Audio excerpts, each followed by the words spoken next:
welcome to my channel. I hope you are doing well. I have a pretty special video for you today because this painting is of a subject matter that's very near and dear to my heart.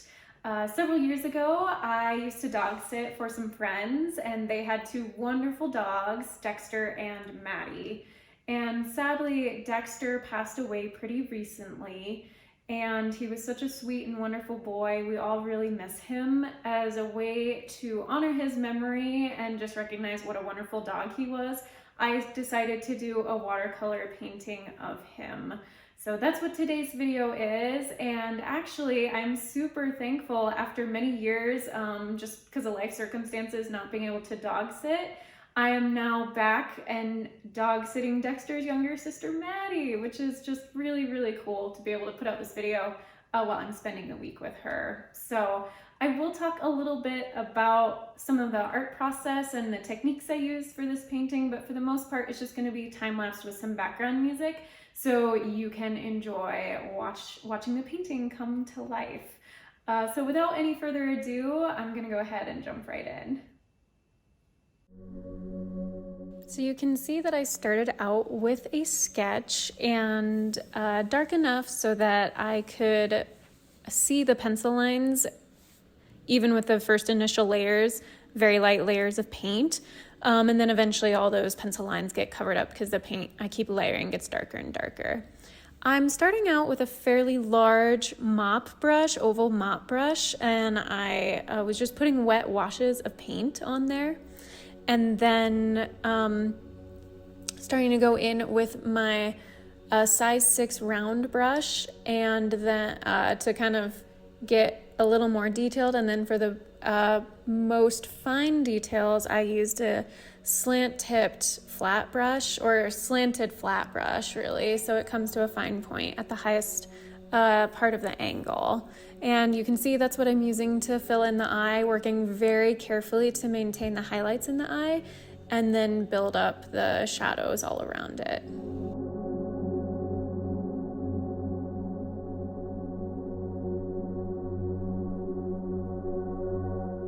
You could see there very well how that wet into wet technique works, where you have wet paint or just plain water on your paper surface, and then you go in with more wet paint over the top of it, and it just kind of flows into each other in a really beautiful way. And that is one of the hallmarks of watercolor paints, is that wet into wet technique to make things bleed into each other for really kind of smooth gradients.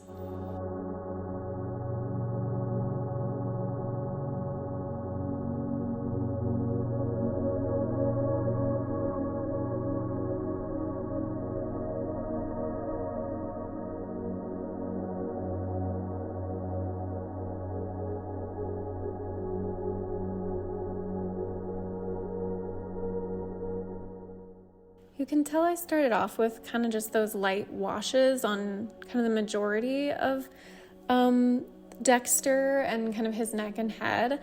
And then for those areas that I really wanted to have incredibly detailed realism, that's where I worked with the detailed brush and worked much slower and built up those details and really, really dark darks along with the lighter lights. And I've said it many times in my other videos, and I'll say it again here, when you want something to be realistic, especially with watercolor, you have to build up in layers. So you'll see several areas of this painting, particularly kind of like the cheeks and the jowls, where I go over with layers of paint several times just to build up that dimension.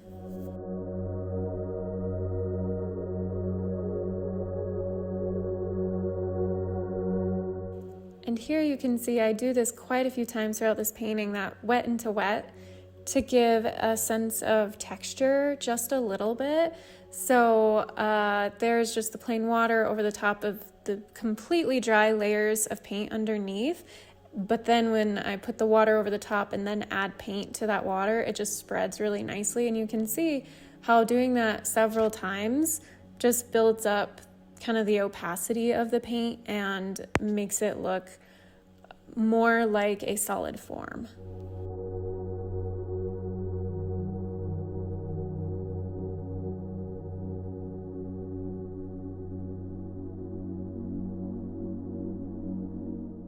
Hair textures can be a bit challenging. Obviously, you don't want to spend your time painting every single hair because that's just not, I mean, you could, but you want to kind of maximize your time and what you're spending on.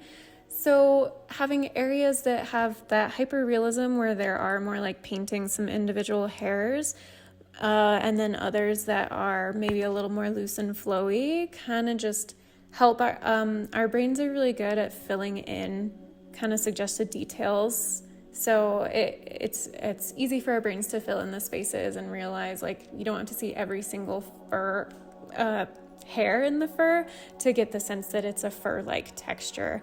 So that's why in some of those areas on kind of the nose and snout where I'm just have certain areas that kind of have some individual hairs painted, and then the rest is just kind of the variation of light and dark to suggest a hairy type pattern.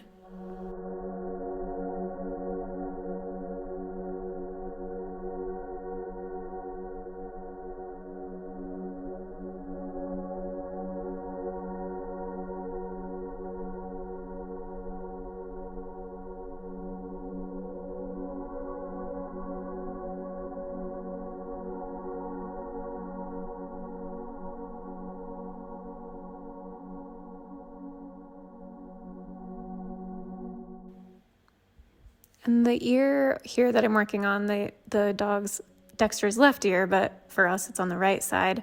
Again, building up those layers, I used a lot of black, but there was also some Payne's gray. And most of the fur is a burnt sienna, some raw sienna, a little bit of burnt umber. There is a sepia, which is a really deep, dark brown. For those darker shadows. And then again, for kind of the darker fur, the sort of black and white fur, the fur isn't just pure black. I'm using some of the black paint as well as Payne's gray. And then here I did go ahead and put a very light wash type of background. Again, I'm using my oval mop brush just to lay the water down, and then using my round brush, the size 6 round brush, to put those very loose flowing colors, making sure that the water underneath is still very wet, and then just very light amounts of paint to create this very pastel, loose, almost dreamlike quality background.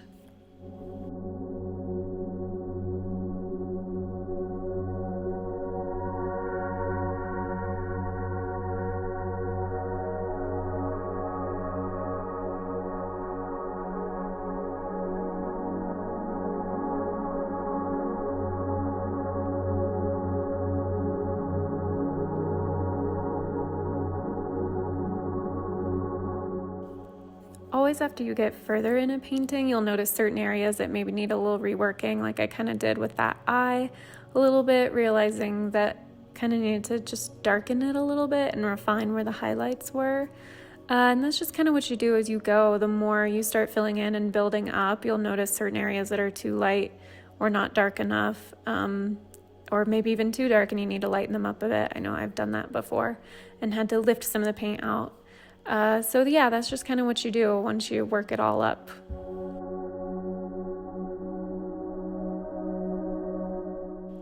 Wanted to darken that kind of cheek right by his nose and put a little more texture.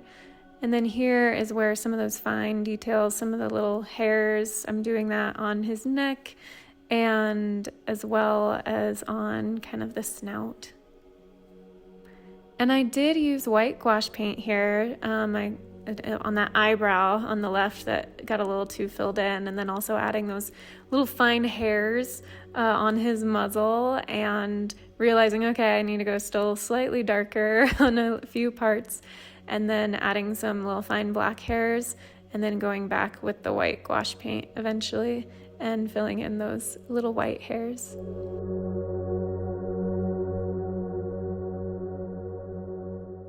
Had to add just a splash of the whimsical with the drips and drops.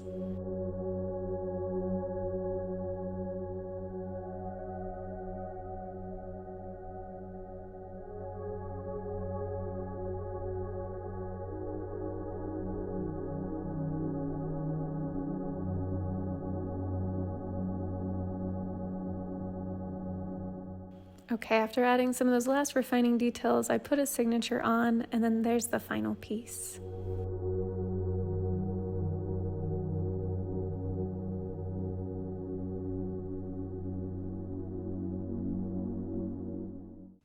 Thank you so much for watching. I hope you enjoyed that video. If you did, please give it a thumbs up.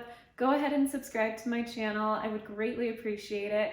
Until my next video, be kind to yourself, be kind to others, God bless, and I'll see you soon.